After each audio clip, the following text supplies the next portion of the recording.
In this week's Blizz Pro Weekly, new character model revealed in WoW, patch 2.1 brings a free arcade, drop rates get discussed in Diablo, more details are given in Heroes of the Storm, and all of you people whining about not being in Hearthstone beta can stop your bitching.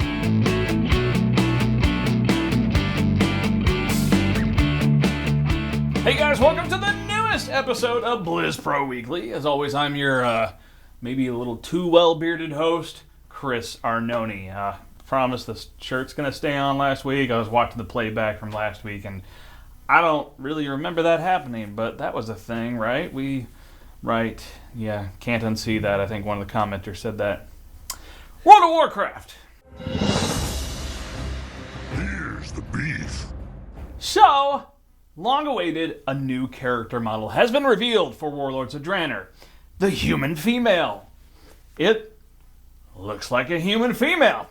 Just better than it did before, like a lot better. But is it me, or does she look surprised? Like she just found out Garrosh is her baby's daddy surprised. Still, it's much better than the current female human. And JR, that's what you get for letting me write part of the post for you. Next, some render shots of a new World of Warcraft mount showed up on Blizzard's Facebook album today. The image, which was uploaded to the company's Glimpses album, depicted a golden-saddled raven-like bird.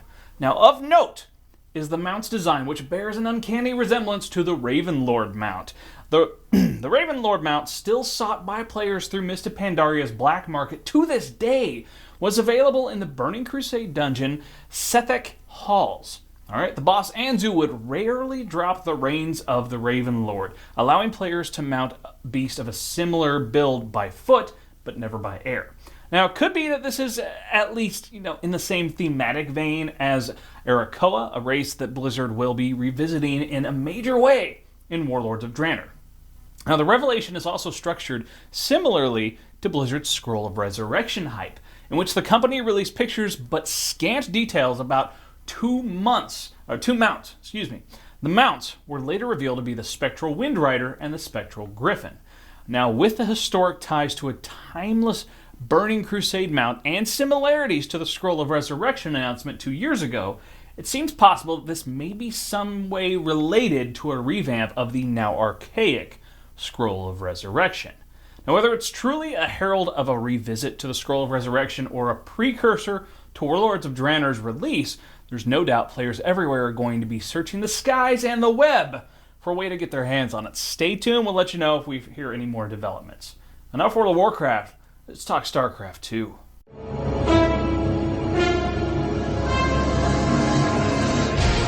You want a piece of me, boy? So the much anticipated patch 2.1 launched, and with it came more levels and rewards. You can now achieve level 35, clan and group improvements, addition of remastered original StarCraft, and Brood War music tracks. Now, along with the release of patch 2.1, the Blizzard Arcade has become completely free to play to anyone who can download it. And this means all the custom games in StarCraft II you can now play without ever having to buy the game. All it takes is a Battle.net account. Just download the free edition of StarCraft II, and you're good to go. This also gives you the free tools if you're of the creative mindset and want to make your own arcade games, such as the upcoming fan-made MMO StarCraft Universe. Now, the website can be found at battle.net/arcade. As of right now, blizzardarcade.com does not work, but it should be coming soon. This means you, too, will soon be able to go into StarCraft II and get your ass handed to you by a 6-year-old girl.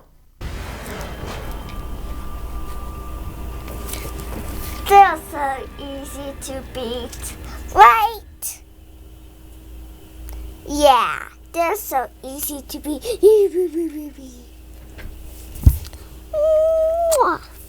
You can also hop on Twitter and follow @BlizzardArcade for various updates.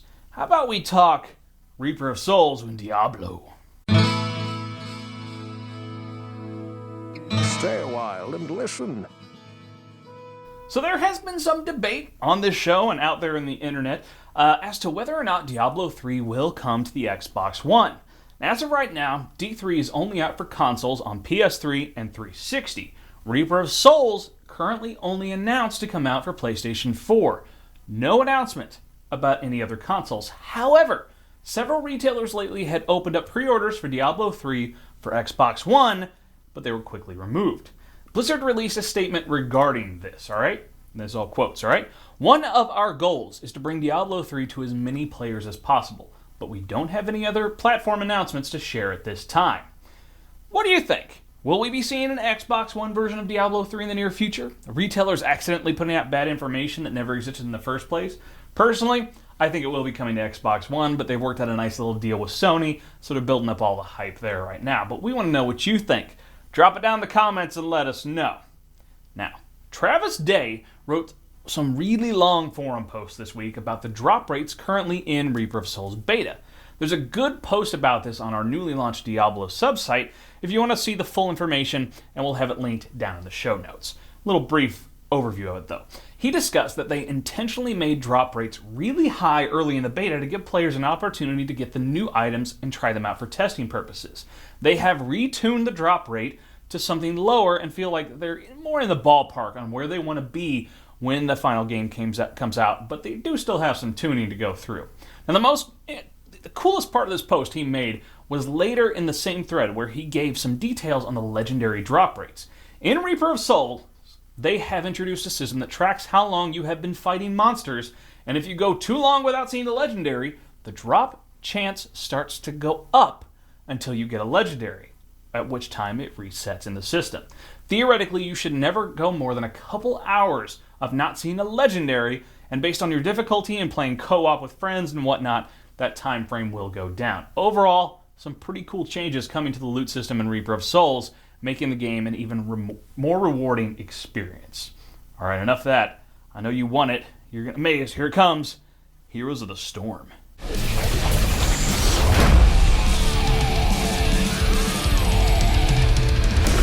So community manager Kevin Johnson held another live Q&A on Twitch TV this week with game director Dustin Browder and senior game producer K.O. Milker. Now, we won't go into all the details. Once again, there's way too much, but there is a link in the show notes for a full Q&A transcript up on our Heroes of the Storm subsite. Now, right now, they said they're currently working on the internal alpha stage of the game, going over everything again, art-wise, making sure it looks like they want it to look. User testing, XP testing, hero design, coming up with more commander-type heroes that function like Abathur, which they really got a lot of feedback from BlizzCon. Players really enjoy that hero. Some questions were answered about the spectator mode, which will be quite basic, function essentially the same way the current Starcraft spectator mode works. They want to make sure that people can customize the UI, and there will be an observer replay for people to play with.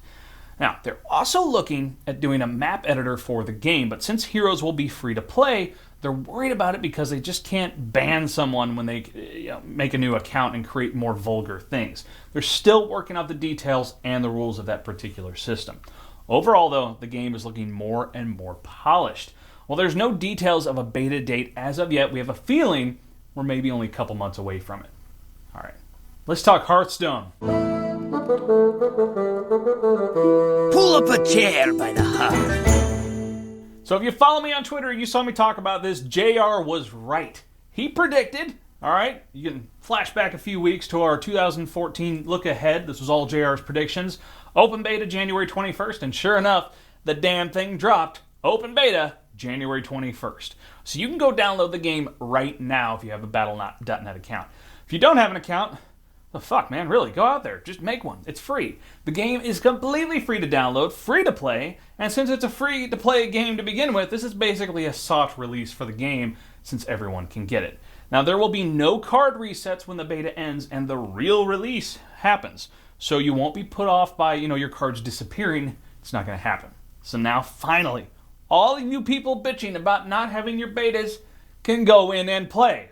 Leave us alone. No more beta keys for you. Sorry. It's out there. So go play. Get your ass handed to you. Once again, by 6-year-olds. It happens.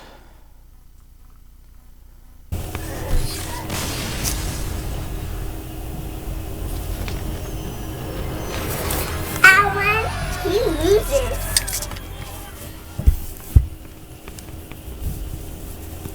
So that does it for this week's Blizz Pro Weekly. Of course, subscribe right here on our YouTube channel. Throw down some comments. I always read them. JR reads them. Half of the crew at, Blizz Pro, we all read them. So, write them. That would be cool. Tell your friends about us. Subscribe. Twizcast and all of our other awesome shows at blizzpro.tv. Go check those out. Me, I'm all over the internet. Twitter, Facebook, Tumblr, Goodreads author, Wattpad. My book, Lost and Broken Realm, is available on Amazon right now. And of course, check out Blizz Pro. All the news, reviews, interviews, everything you need to know about Blizzard Entertainment games. Stay beardy, my friends.